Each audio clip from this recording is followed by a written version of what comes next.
the breaking of bread.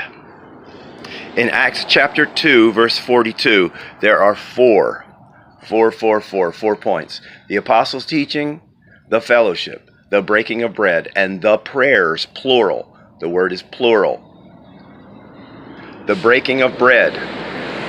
It is very important to understand that the breaking of bread is not just having a meal together with other people.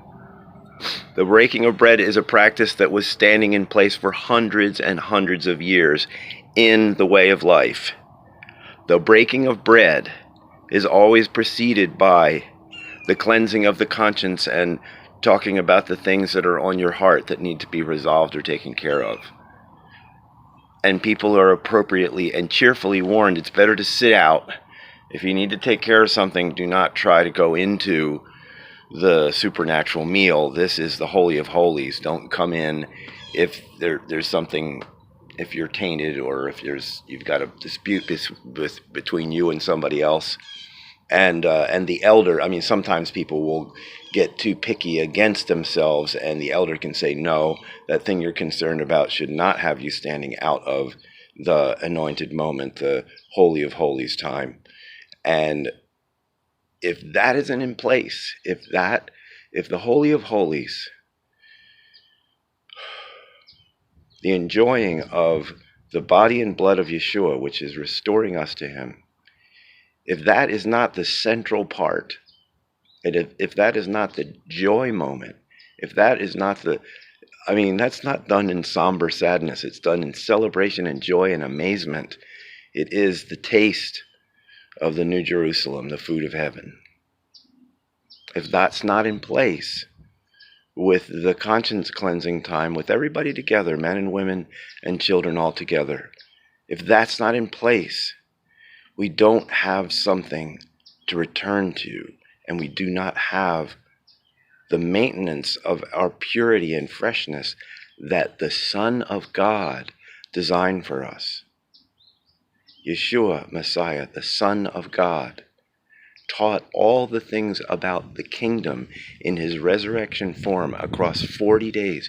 He taught all these details. And then he taught them to Rabbi Paul. And Paul came down to Jerusalem and they discovered, wow, you got taught all of the same details that we were taught in person by him. That is why you trust the words of the Apostle Paul, because they came together and they compared notes, and every single thing for the new covenant was actually given directly to Paul on his own, having never walked with Yeshua. That is one of the greatest miracles of the entire, beginning of the new mobile temple.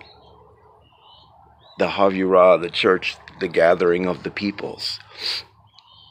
The conscience cleansing time is like immersing in the bronze laver with the ashes of the red heifer on top, and then casting off your worldly clothes and putting on the righteousness clothes to go in. You don't actually have to go through all of those rituals. All God wants is that your heart is exposed, and if any dark thing or any selfish thing or any lifestyle change is needed or something like that, that's addressed. And then you come in and you enjoy the taste of the food of heaven, which is the body and blood of Yeshua. So if that is not a part of our lives, if we're not truly living in communion with one another, then many, many things are going to be much more burdensome. Many, many things are not going to come to resolve and to wholeness. And that is the mercy seat. That's the Holy of Holies. That's the place that becomes the core of the family and the peoples. Peace be with you.